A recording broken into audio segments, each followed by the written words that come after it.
to know, this session is recorded, so that also gives you an idea of whether you want to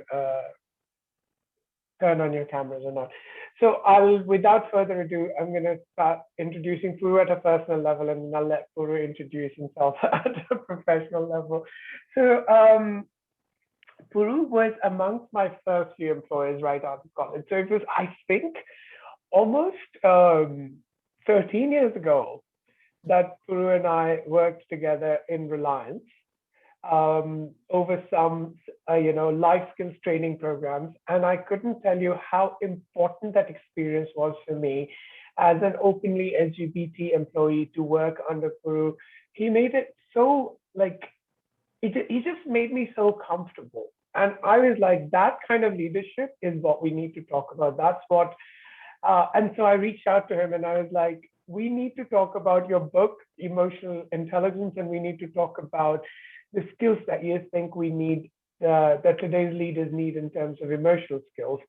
So here we are. Puru, thank you so much for coming and talking to us. And I really, really appreciate this. So would you be able to just first start off by just telling us what are you doing these days? Where are you in your career and such? Yeah, thank you for your kind words, Deepak. It's equally a pleasure working with you, and I have very, very fond memories about the interaction that we had and the projects that we worked on, Deepak. And I always wish you very well in your life. Coming back to professionally, been 35 years in business, the first 17 years in sales and marketing, and the next 18 years has been learning space. And that's what I enjoyed the most, learning organization development and setting up corporate academies. And of course, developing personal effectiveness is one of my favorite subjects. So I chose to pen the book on emotional intelligence, reaching escape velocity in the digital era. So that was released in February this year by Sage Publishers. So that's about me in a nutshell. And back to you, Deepak. What's the book about? Would you like to tell us a little about the book? I've been researching on this book since 2 years. And the first trigger in my thought was when I read the World Economic Report 2017, and they identified the future skills. So the symptoms of artificial intelligence and machine learning already started creeping in by then. But consistently since 2017 until 2020, among the 14 skills listed, one of them was emotional intelligence. And of course, being a favorite subject of mine too, I thought I should do a deep dive in research. 2 years it took me to research for that book. And I wanted to make it more. So let me put it this way. The book is, most of the literature that I came across was what and why. I want to do equal justice to how as well. There's comparatively, I'm not saying it doesn't exist, but comparatively lesser literature on how to build emotional intelligence. So I want to do equal justice to all the three. And that's how I started penning the book. And also I wanted to put in a lot of exercises and tools to make it as a self-learning journey for the reader. Not necessary that he needs to come to a workshop. They have the intent, they can learn it themselves. I really like that. So you wrote a book as to how we can develop. So it's the how of it. It's not just the what is. But that's actually our next question to you. How do you define emotional intelligence, and why do you think it is important at work in workplace environments? Yeah, the emotional intelligence definition has been beaten to death for the last 2 decades. But unfortunately, it could be spelled out very well. It's quite challenging to practice it in real life. It's so simplistically put and has been so widely expressed, is about the ability to understand your own emotions, your feelings, and also that of others' emotions and feelings. That's not good enough as well, as to how to use these two components to interact with people, to build relationship, to manage conflicts, to build trust, to manage people, to work with people. So this is an essential skill, which that's how you can summarize emotional intelligence. Of course, there are components of emotional intelligence. It's about self-awareness, self-regulation, self-motivation, empathy, and also the social skills. What is important, in my opinion? Why is it of so much of importance? I deliberately used a word called escape velocity because IQ and other forms of intelligence can take you to a certain level in your career, professional and personal life.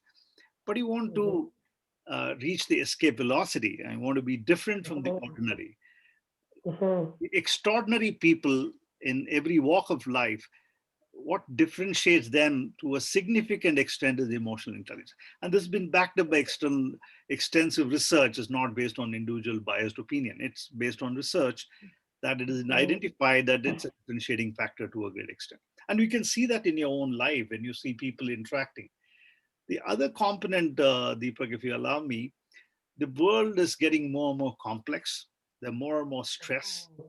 There's an interesting research I read that 80% of the time a human being is going to spend is with machines in the near future, in the next decade.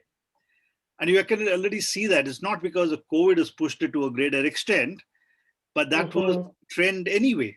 It is accelerated to a greater extent. So there is a risk of human beings losing touch with dealing with other people in flesh and blood. And that's a skill which is going to be in demand because more and more technology has done great things for us, no doubt about it. But this is the price that we need to pay, for which we need to compensate by learning emotional intelligence, because ultimately you have to deal with people in flesh and blood. I'm sure many of you agree that we are already so handicapped dealing professionally digitally. So we don't have the time to walk up to build relationship and have a conversation with people. So it's really 1.5 years that we've been sitting on computers. So, so these are the reasons why this is the symptoms that you're seeing. More and more machines are going to take over. And also let me add that everyone in this world is going to face challenges in his or her life, without an exception. So what do we do and how do you deal with those challenges will be the outcome of our life. And emotional intelligence is the necessary fuel to manage that difficult situations. How do you manage your emotions? And also balancing between failures. How do you manage failures? How do you manage successes? Success, yes. Equally important, that I can see a lot of people who can't manage success so effectively because the emotions overwhelm them and they dip down. And sometimes that success becomes their undoing. Like, now I've achieved so much, and now I think that my best days and my best work are actually behind me. And what I heard Elizabeth Gilbert, the one who wrote the book Eat, Pray, Love, which had a lot of like freakish success, as she calls it. She's like, after that, I keep judging all of my work, that every work will have to stand up to the success of Eat, Pray, Love. So this is brilliant, because what you talked about is, understand yourself, understand others, and then use that understanding for the interaction with the other. And this is the simple, not simplistic, but simple understanding of emotional intelligence. But as somebody who is a mental health care provider, and I'm a corporate mental health care provider, but I'm also a personal mental health care provider, it seems like to develop that, it will definitely affect your mental health in a positive way, but you need a good mental health to start with, or at least a base mental health level to start with. But we are living in a country which is one of the most depressed countries in the world, where the WHO actually named us one of the most depressed countries in the world. And the number of people per capita who face depression is so high that developing emotional intelligence is not just necessary, but also becomes difficult. Have you seen a lot of mental health problems at work? Very true. In fact, I want to share a very interesting research. I and Dr. Prashant Salwan from this professor in Stanford, as well as I am Indore, jointly we're penning down an article on the impact on emotions during COVID times. And we did a research with 500 different participants, both from corporate and different walks of life. a significant majority of up to 37% had faced emotional issues during COVID times, because this is an exaggerated slice of life which can give you better insights. It's going to be in all probably in the future as well. And also, there's a significant part of them that they overcame with a lot of specific interventions. You would believe we had given them 14 different options of interventions which an individual can initiate or through the organization. The topmost, Deepak, you will be surprised to see, was meditation, yoga, physical activity, reading, family support. One advantage in COVID has been that families have been bound together in an apartment. So how that they support each other made a lot of difference. Of course, it also gave rise to conflicts. I was going to say that, yeah. When you put people in such close physical proximity, I always tell people that whenever you're talking about humans and whenever you're talking about mental health, remember three things: that we are all animals at one level. Yes, we are better than animals, but we are still animals at one level. We are all babies at one point, and we are affected by the environment that we're in and the way we choose to respond to that environment.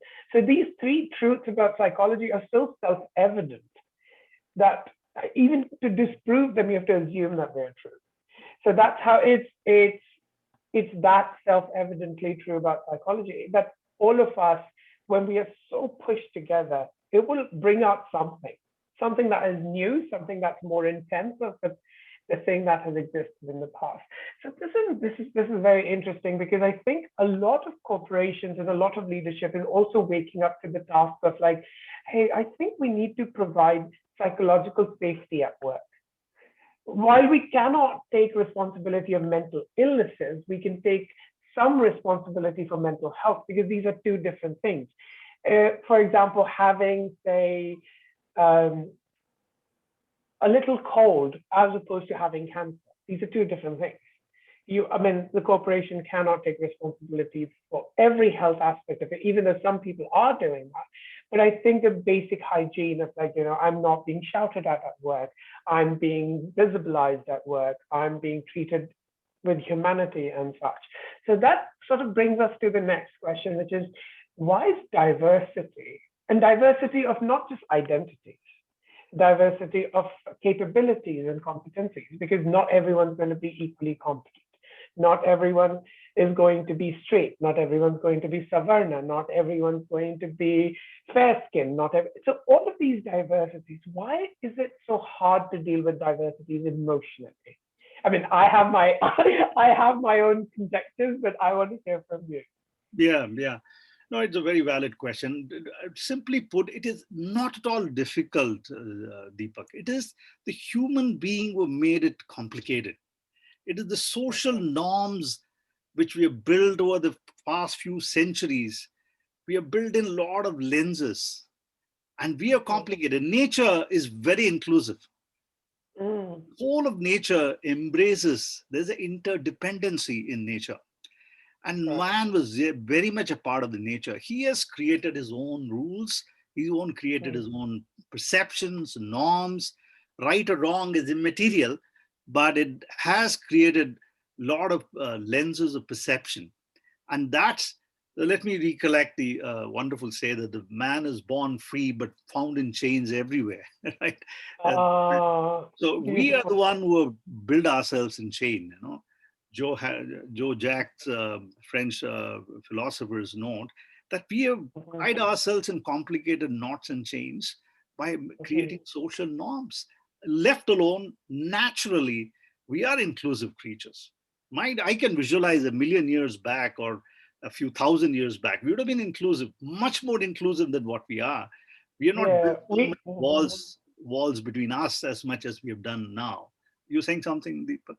No, I like that idea, because I think when I think of the earliest Buddhist texts, and they talk about identities as necessary evils, that identities will exist, but the more you stress on a particular identity, it will other the other people.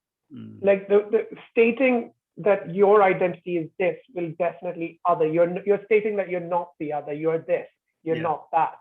And so the more you get sort of mired into identities, and he did say that it is necessary. You can't live without identities. But the more you find those identities to be strict, the more you find yourself separate from others, the more you find yourself detached from others. And I think that in itself is problematic. But I do think that there are biological, like, for example, reasons, like for when we were nomads, we were killed by other tribes very often. And one of the ways to identify whether someone's from your tribe or not was facial features. And that's why a great parts of our brains are just devoted to finding facial features. You know, we find faces where faces don't exist. We find faces in clouds. We find faces in grass where it doesn't exist really. But to say that that biological impulse to find an in-group versus out-group to keep ourselves safe has been strengthened over a period of time through cultural conditioning, as you were saying, that we've made it even more complicated than it needed to be. Like if you put, and living in Canada at the moment and before that in England, where there's more racial diversity. You see when you go to the park, the black child, the brown child, and the white child, and the interracial child, they're all playing with each other without necessarily saying that, oh, why is this child's color not mine? It's only when they grow up slightly more, when they've started to become more aware of the differences.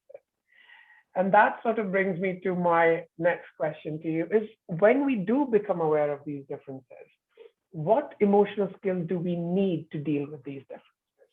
Right, absolutely. Just to pick up the last point again, if you give me one moment, Deepak, very interesting. So the initial part of the mankind was more for survival and later to protect an idea. Idea could be any kind of social idea, though you want to have a smaller sect. The idea of a nation is also not inclusive for that matter. And you can see the extreme situation of North Korea and a very democratic country like United States, Canada, India, for that matter. So coming back to this question on what the skills, what difference, I think the component of emotional intelligence needed for appreciating diversity and have inclusiveness is empathy. And I can tell you, an empathy comes from a very interesting word called extrospection. Introspection helps you understand your own self, that your self-awareness, your feelings and emotion. Extrospection is the ability to be sensitive to the world outside you. Now, very interestingly, I read a book where the last 100 years of literature on behavior has been inward focus on personal effectiveness, how to develop yourself, how to manage your emotions, including emotional management. But comparatively lesser literature on being sensitive towards others. And irony of the fact, Deepak, is the greatest of revolutions in mankind has happened due to extrospection, not introspection. Whether it was abolition of child labor after Oliver Twist by Charles Dickens, or abolition of the ill treatment towards women in India to the sati, it's all because someone was sensitive and was able to extrospect the feelings and the emotions and the pain of someone else. So if we lose equally, I'm not saying introspection is not important.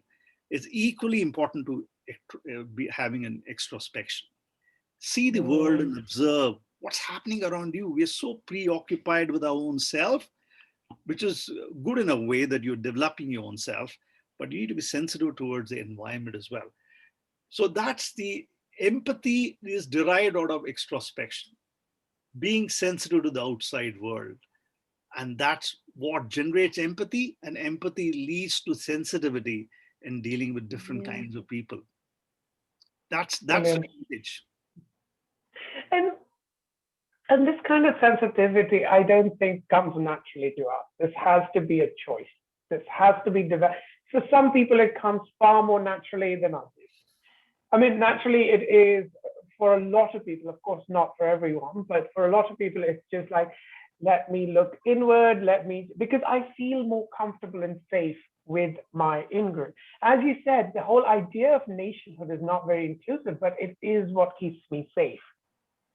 It is what gives me, for example, in Canada, this is what gives me government benefits. This is what gives me that, and the other. And when I come to India, this is what keeps me safe from, say, whatever imagined enemies we have, imagined the real enemies we have. So we always treading this boundary between, extrospection and safety. And how do we include within the larger ambit of, say, for example, a company or a country? How do we become more inclusive, and why is it important to be inclusive? It's inevitable. We have no choice, because if you are a leader or heading a team of 5 to 10 people, it could be a larger team. If you're not inclusive, do you think they're going to be productive and willfully cooperating and helping you achieve your goals? It is unlikely to happen. If you create walls between the team members, the productivity is going to drop down. The environment of the team is not going to be conducive. It's not going to be a joyful environment anyway, for that matter.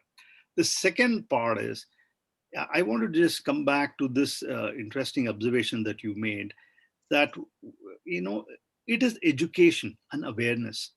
See, sometimes we can be considerate. Let's take the example of sati. The reason why it was constructed at one point of time that the women should not be exploited, that could be the genuine intent in the crude times of the past. But we need to change. We can't take the old philosophy a few centuries back and blindly apply to the modern world. We are ready to change in every aspect, but not the mindset on certain aspects. It's so surprising. We adapt to the newest model of mobile phone very quickly, but we are not so happy leaving behind a century or 200 years old thoughts very easily. It's awareness, education to a certain extent. And that's how women are comparatively more respected in the last 1 century. And that's not the case in most parts of the world. Awareness and education makes a lot of difference. So more and more awareness and education, I think we will be better off in future. You reminded me of this amazing conversation I had with this friend of mine. So, of course, there are lots of Punjabis in Canada, right? So there's this one friend of mine, he had just come to Canada from Bathinda, and he had never left Punjab. He had always been in Punjab, not leave alone leaving, seeing India. He had never even seen the whole of Punjab. It was just a few cities, and he got admission here. And then he comes here and he's asking me this thing. He's like, why are they trying to preserve these old buildings? Like, they're trying to preserve these old buildings and they want to live in them. And then I looked at him and I said, yeah, in India, when it comes to residential buildings, we'd rather live in newer buildings. And then he looks at me and he says, in Punjabi, I won't speak in Punjabi, but he said to me in Punjabi, he's like, so we'd rather live with old ideas in new buildings in India, and they'd rather live with new ideas in old buildings here. And I was like, that just struck me. For someone who had never left Punjab or just outside of the 3 cities of Punjab, that was a great observation coming out. And I was so surprised that I had never thought of that. So this is really, really interesting as to the emotional skills required to include.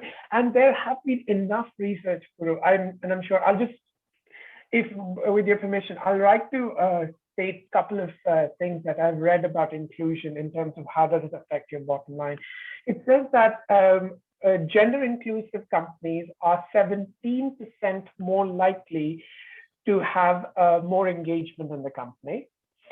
LGBT inclusive companies are 35% more likely to penetrate newer markets.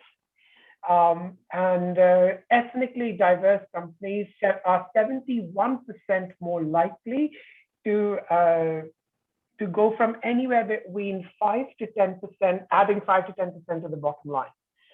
So it seems like there's a lot of research, and I know this kind of research, business research is not the same as this research in physics, right? It could have its own things, but it does point to the direction that, hey, yes, if we are doing business, you will still be able to add to your profits. Is that a incentive that people should look at as well?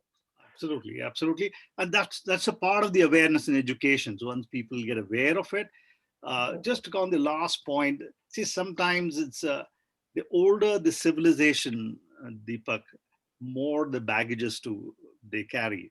So imagine a Yes. newer civilization like United States, so they don't have so much of baggages past, So all the old ancient civilization takes a longer time to get away from the baggages, but it was going to happen. I can tell you that the drastic change is happening. So we have to be empathetic towards them because they have several centuries of culture, customs, and practices.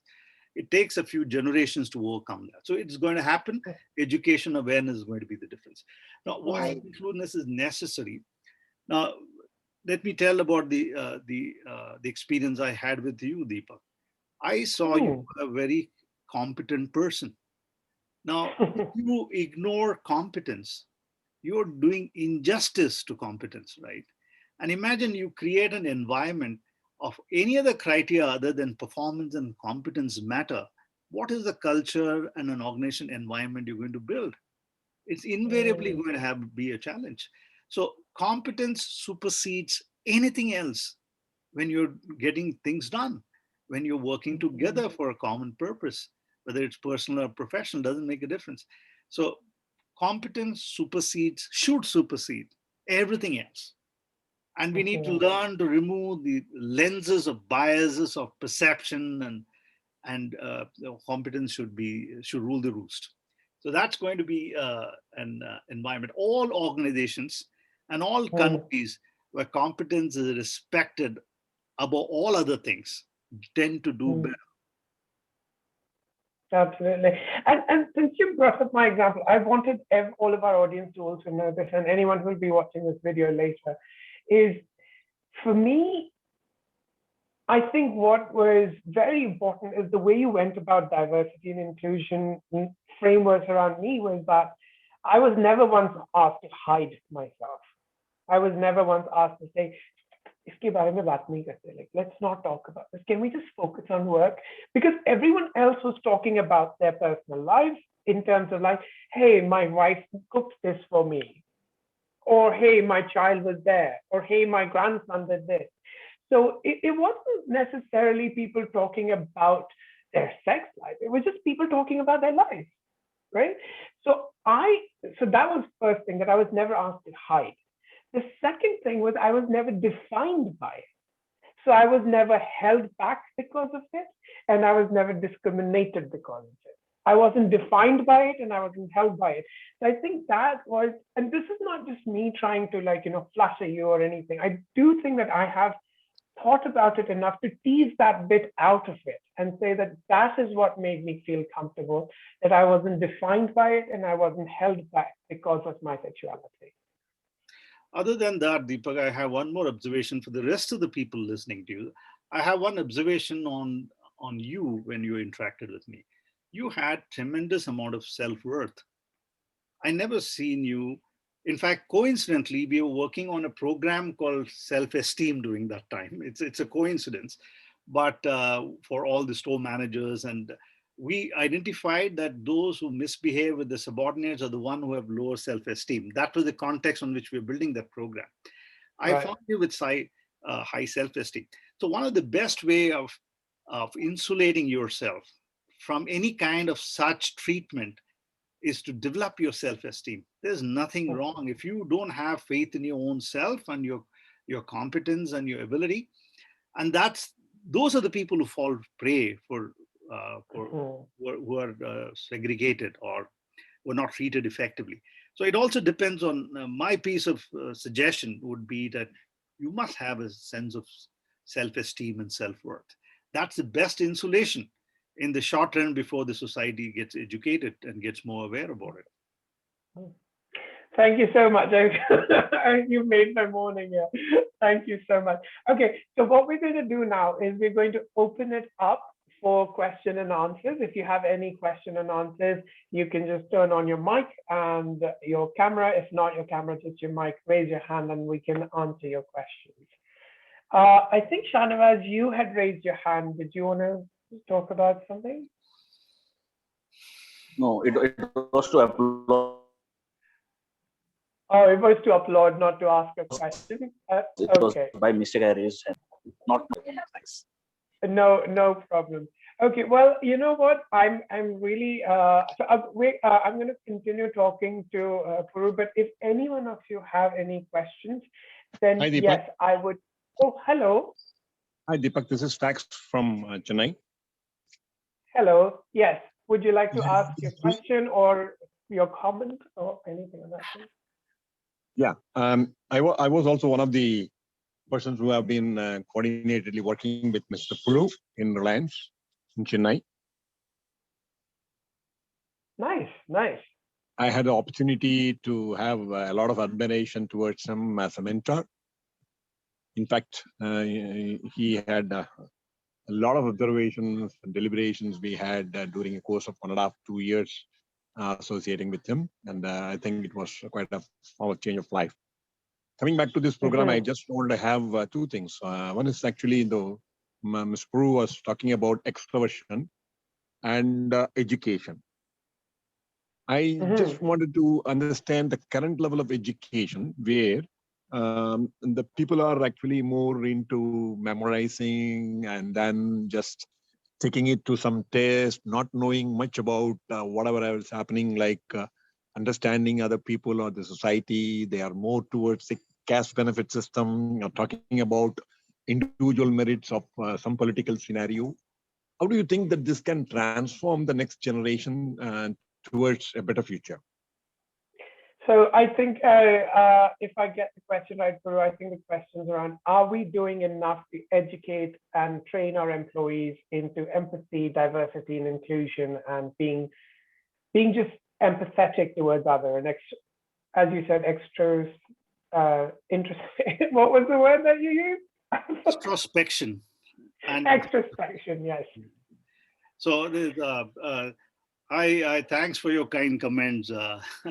So it was a pleasure way back in 2005 that we worked together. There are two components of his question. One, he was discussing about the education system in general, and then Deepak's observation.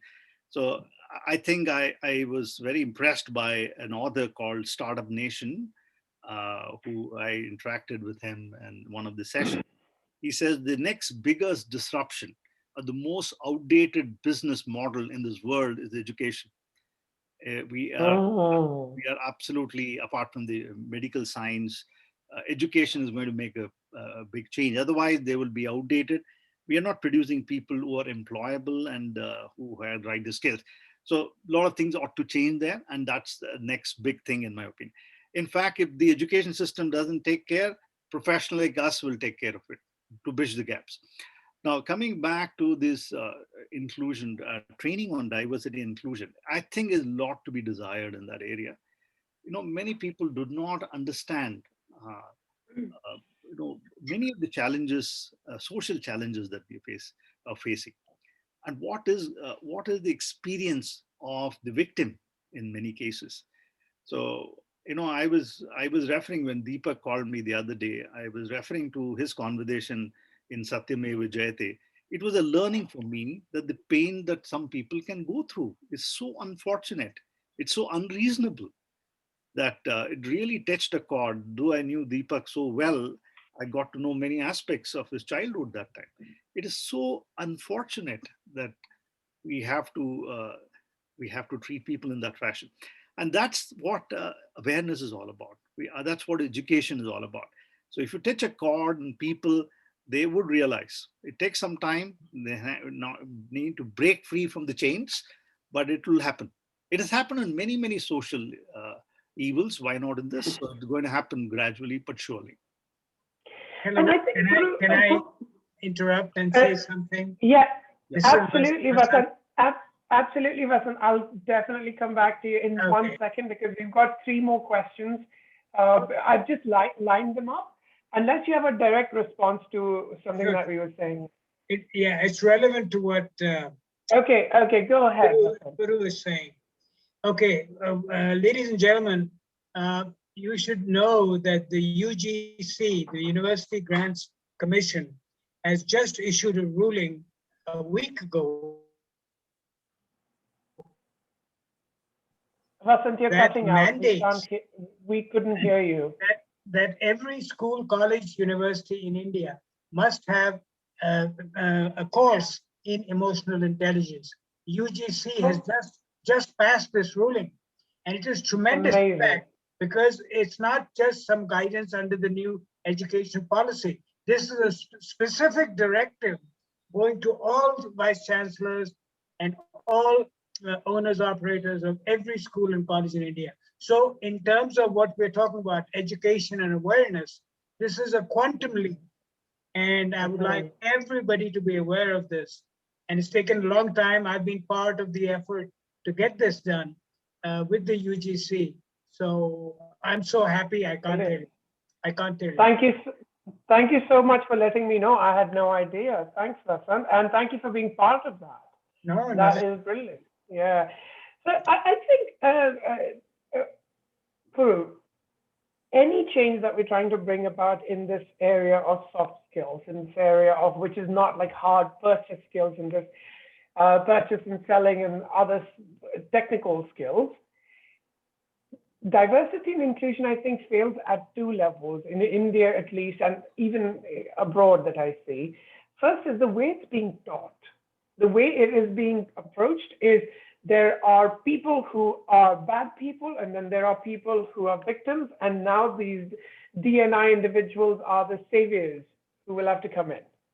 And I'm like, this is not the approach that anyone wants, because A, it makes me feel like I am a victim in the company, and it makes the other person feel like they are the bad guys. So this whole idea of bad and good. And the second thing I think why these initiatives fail is because they never address the underlying emotions. They're all at the surface level of like, let's do our SOPs. When we're going into training, let's teach them what's representation. Let's teach them what is diversity. Let's go through the definitions, and very few people even get the chance to be spoken with. They're spoken at. So that's one thing. What do you think? Right, it's a hangover of an education system. It's all download. It's pure knowledge. Even if you communicate, it's kind of a legal connotation. These are do's and don'ts, but doesn't have the experiential learning part. So that's what the expression where Israel is one of the largest startups any part of the world. Why? Because they were forced to innovate because they had nothing in their hand. So they have the maximum number of startups in the world. So he's saying that the Israeli schools are now thinking of making their education almost 100% experiential. They're going to teach mathematics while they climb a hill. Why can't you do that? You can add 10 steps and come back and minus 5 steps, and you can teach mathematics.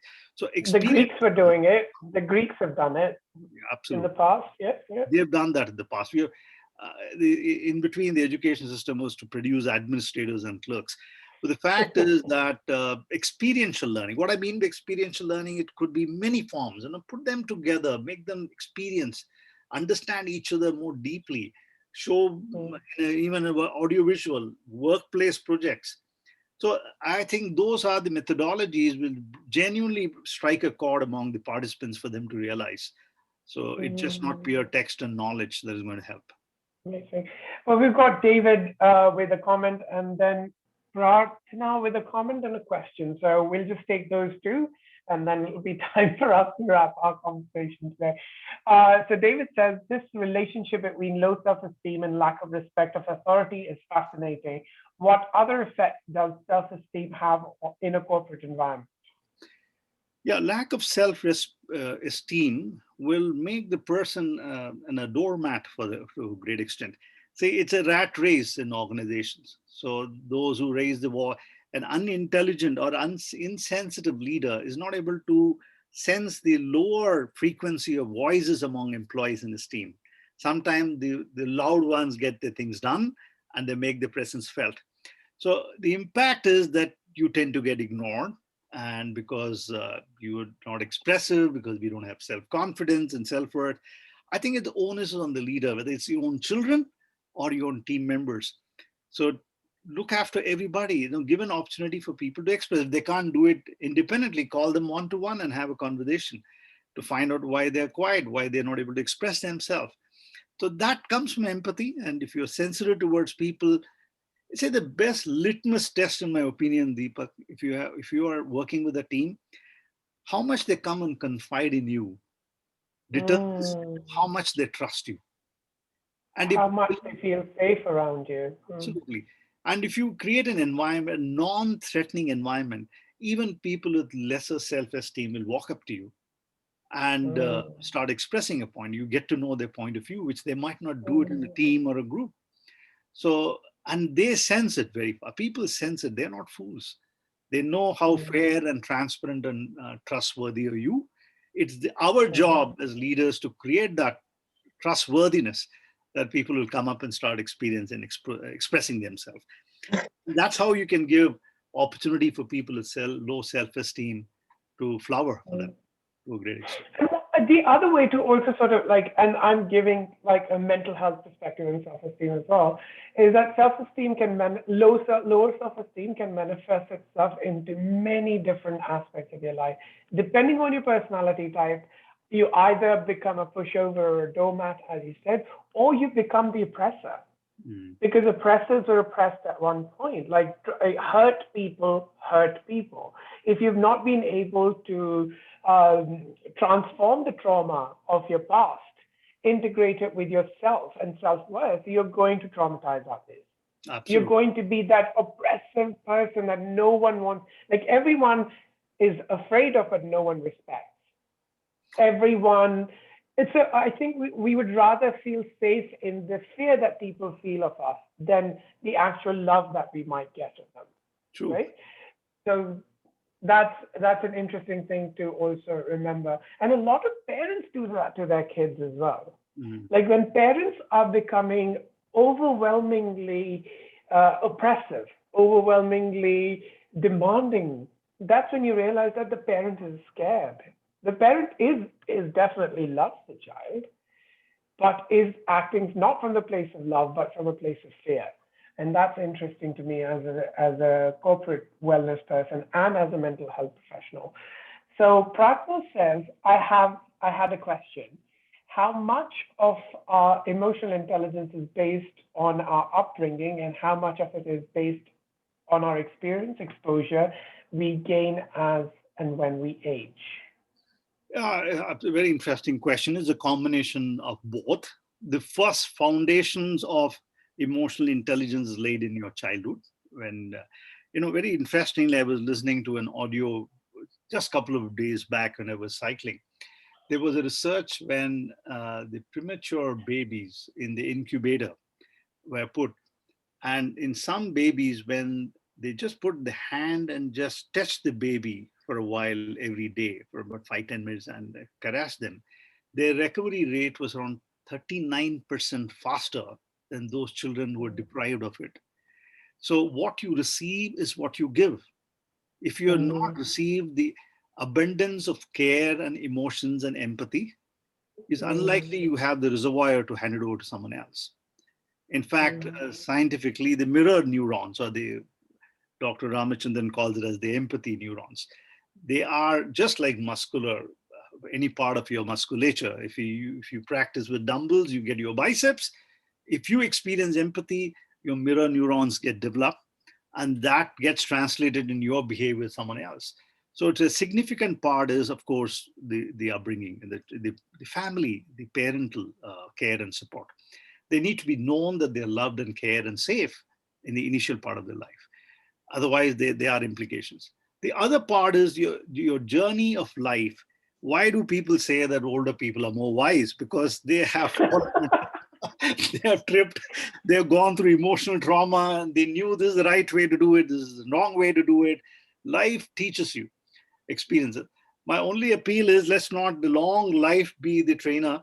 Let it be condensed and you can learn it faster, so you've got a better life in hand, rather than waiting for the whole life to teach you these lessons. But of course, life journeys teaches you. some of the mostly uneducated people living in the remotest parts of the world are emotionally very intelligent because they've gone through tough situations in life, and they teach us how to manage your emotions during challenges, right?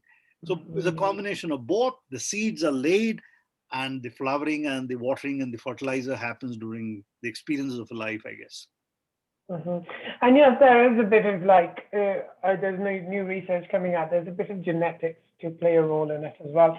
For example, some people are just born happier than others, with the more capacity to be happy than others. Some people are just, for example, I am more likely to develop diabetes, as in the same way I'm more likely to develop depression than others and things like that. So, but that doesn't mean that our genetics is our destiny. It never is. In most cases, it's not. There is a lot that your environment, that you learned in your environment through your upbringing, your conditioning, as you said, to your parenting. But there's a lot that depends on the personal choices you're making in thoughts and actions now, which would sort of decide what the levels of empathy, the levels of self-esteem that you will develop. Well, this has been a lovely, lovely conversation. Thank you very much. We're coming so close to the end of our time. Thank you very much, David. Thank you very much. I said thank you, David, because David just put a comment out there. But thanks to everyone who joined in today. I'm recording this, so this video should be saved on my cloud somewhere, and I'll be able to upload it on YouTube. But yes, do reach out to us if you need any, or reach out to me and Puru if you need any help around the idea of emotional intelligence. I am always here if you have any needs around diversity and inclusion training, corporate wellness training, or anything around human needs at workplace. So thank you very much for your time. I wish you all the best. And Puru, a very good night to you. And thank you very much for being here. Thank you. Thank you. Bye. Bye-bye. Thank you. Bye-bye. Bye.